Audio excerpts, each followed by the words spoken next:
bienvenue sur ma chaîne. Moi, c'est Muriel Laetitia. Je suis ravie de vous retrouver aujourd'hui pour ce nouvel épisode. C'est vrai que j'ai été absente pendant plusieurs semaines, malheureusement, mais je suis très contente d'être de retour pour vous proposer cet épisode aujourd'hui. J'espère que vous allez tous bien. Moi, je vais bien. Et pour ceux qui découvrent ma chaîne pour la première fois, je suis Muriel Laetitia, comme je l'ai dit tantôt, entrepreneur en Afrique, amoureuse et passionnée de l'Afrique.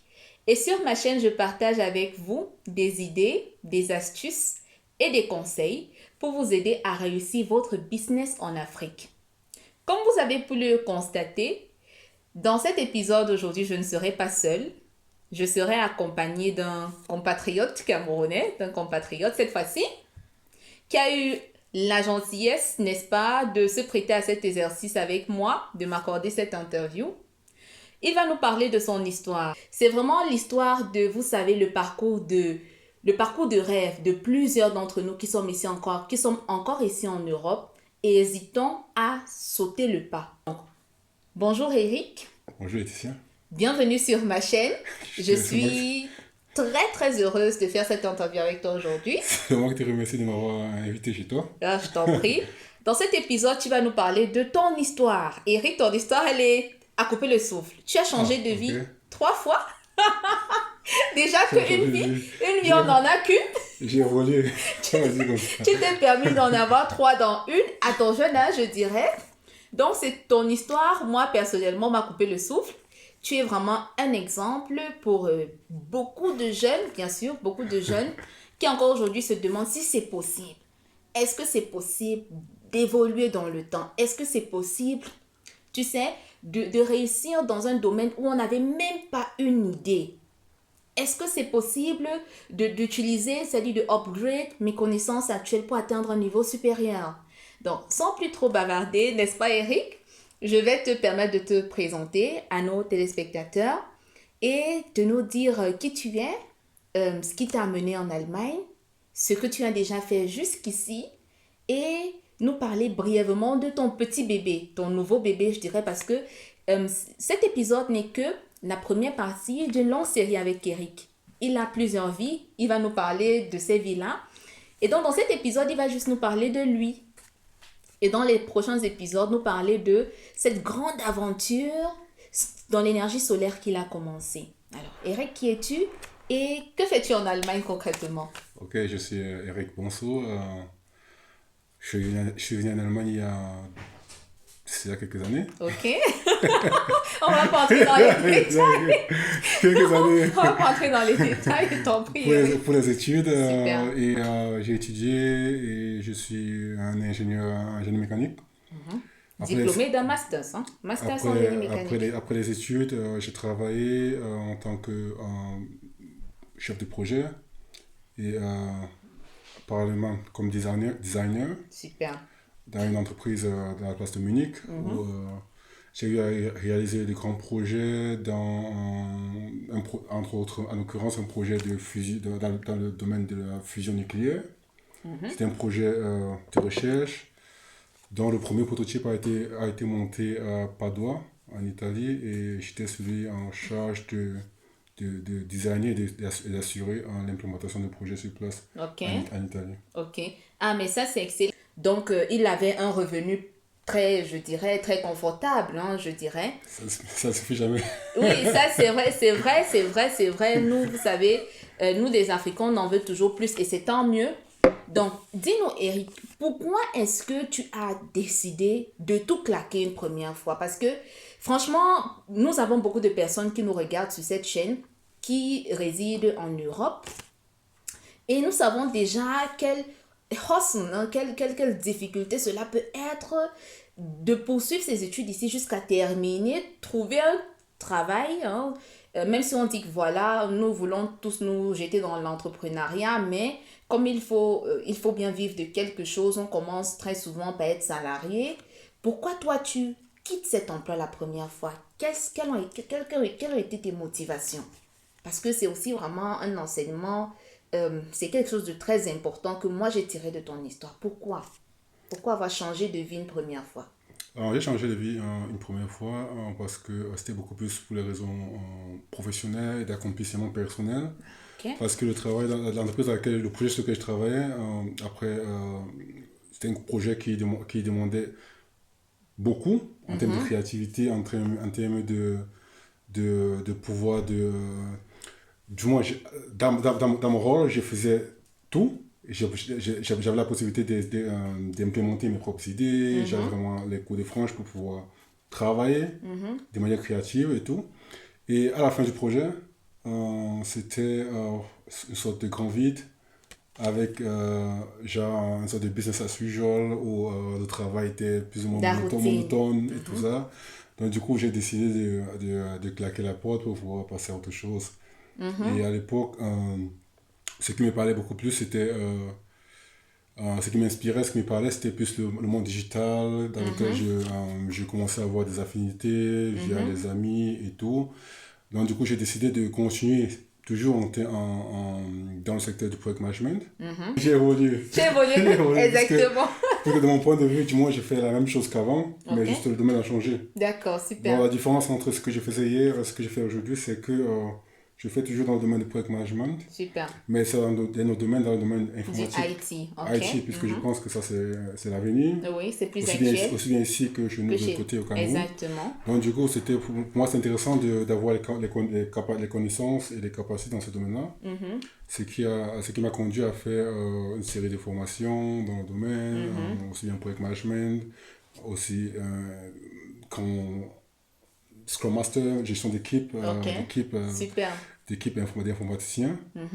J'ai aussi travaillé comme Scrum Master dans une entreprise ici quelques années et là maintenant, Ah, ça euh, ne suffisait pas parce que, tenez-vous bien, c'était pas assez. Eric a encore tout claqué. Du moins, si tu n'as pas tout claqué, tu as évolué dans ta façon de j'ai percevoir évolué, la vie. on va dire, je suis passé de l'autre côté de la barrière comme certes un projet manager Mhm. qui est bien dans son boulot, Ok. doit maîtriser beaucoup d'aspects du Mhm. projet qu'un entrepreneur est un entrepreneur à la base.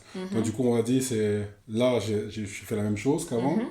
mais cette fois-ci, la différence, c'est que je suis le chef, je suis comme mon propre chef, je suis celui Exactement. qui impulse les idées et qui aussi est chargé de la réalisation et de De l'implémentation. nécessité. Avant, c'était déjà, l'idée, la vision était Mhm. inspirée par un chef et Mhm. j'étais chargé de mettre ça, donner vie aux différents projets. Mhm. Là, par contre, ce sont mes Tes propres idées, idées, tu mes les propres implémentes, tu projets les et réalises et tu suis tout le processus. justement. Et notons que tout ce que tu as fait, tout ce parcours-là t'a enrichi parce que c'est cette succession-là, en fait, qui te conduit à l'endroit où tu es aujourd'hui.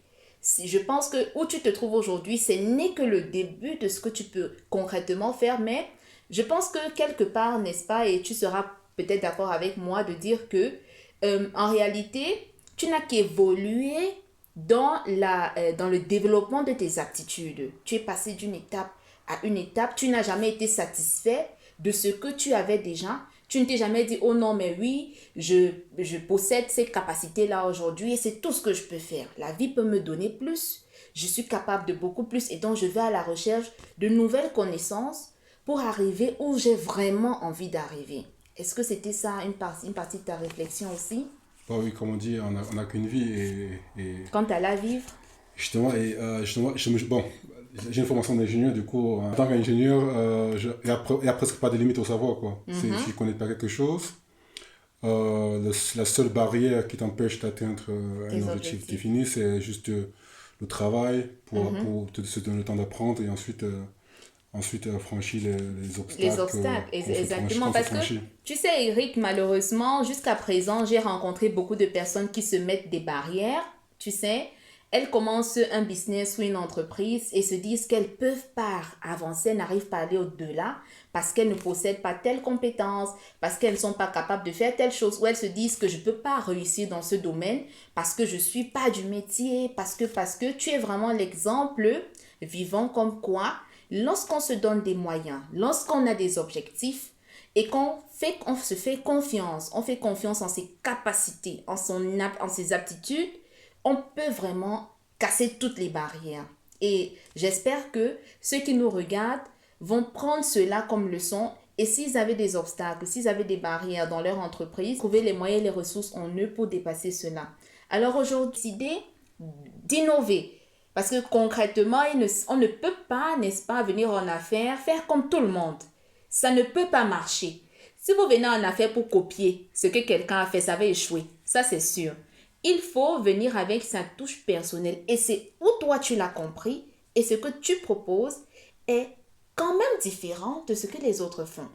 Tu vas nous parler de ça dans la suite de la vidéo. Ce ne sera pas pour maintenant. Okay. Mais j'aimerais que tu nous donnes un petit avant-goût de ce qui nous attend en nous disant pourquoi le solaire.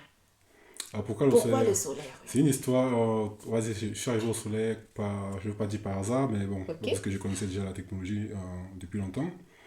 Mais l'idée m'est venue une fois, j'ai discuté avec ma maman qui ne faisait que se plaindre tout le temps des factures et la maman réside au Cameroun, des factures incomprises, oui, des factures incomprises. Et non seulement de services qui ne suivent pas, la coupure tout le temps, intempestive et tout ça. On ne m'en parle même pas. Il faut dire qu'en Afrique, franchement, c'est extraordinaire. C'est extraordinaire ce qui s'y passe. C'est vraiment extraordinaire, je t'en prie. Ouais, du coup, j'ai dit pourquoi souffrir quand la technologie nous permet déjà à chacun de pouvoir recueillir sa propre énergie à partir de l'allumette du soleil. Exactement. Puiser sa propre énergie électrique afin de l'utiliser sans pourtant être dépendant des tracasseries. Oui, de nos fournisseurs qui ne sont pas fiables. Des factures exorbitantes qui arrivent chaque fin du mois. Donc du coup, d'où l'idée est née. J'ai implémenté le premier système chez ma maman à Bafoussam. Au Cameroun. Ouais, qui fonctionne déjà, évidemment. Okay. Et du coup, j'ai dit pourquoi pas, si ça fonctionne bien, c'est une technologie qui est prouvée, puisqu'elle est ici en application en Europe et partout dans le monde depuis des années, donc elle est mûre et mature. Et avec l'avantage que chez nous, nous sommes bénis avec la richesse du soleil, qui a une richesse plus chère que le diamant, par exemple. Exactement. Et en plus, à la différence du diamant et de l'or, le soleil c'est gratuit pour tout le monde, comme on dit. C'est gratuit pour tout le monde. Comme on dit chez nous, le pays, le soleil pour tout le monde. Exactement. Donc, exactement comme l'analogie que j'utilise souvent, c'est comme la pluie, quoi. La pluie, quand il pleut pour tout le monde, donc chacun peut mettre sa bassine sa calebasse et recueillir de l'eau. Sa part d'eau pour pouvoir utiliser plus tard pour ses besoins. C'est la même chose. Le même soleil brille sur toutes les toitures. Donc, du coup, la technologie qu'on apporte, ça permet de faire la même chose qu'on fait avec l'eau, qu'on fait déjà avec l'eau, donc on prend avec le soleil. Donc, on apporte le système, la technologie, qui permet à chacun de pouvoir recueillir sa propre énergie afin d'utiliser plus tard pour ses besoins, que ce soit privé ou aussi bien pour les entreprises. Une solution qui est d'ailleurs très intéressante pour les entreprises. À le noter. Et puis, nous allons certes y arriver dans les prochains épisodes, mais la technologie que Eric a conçue est disponible sur, je dirais, c'est pas un produit pour le Cameroun, c'est un produit pour toute l'Afrique, c'est un produit pour n'importe qui, hein? C'est accessible à n'importe qui, c'est fait sur mesure en fonction de vos besoins.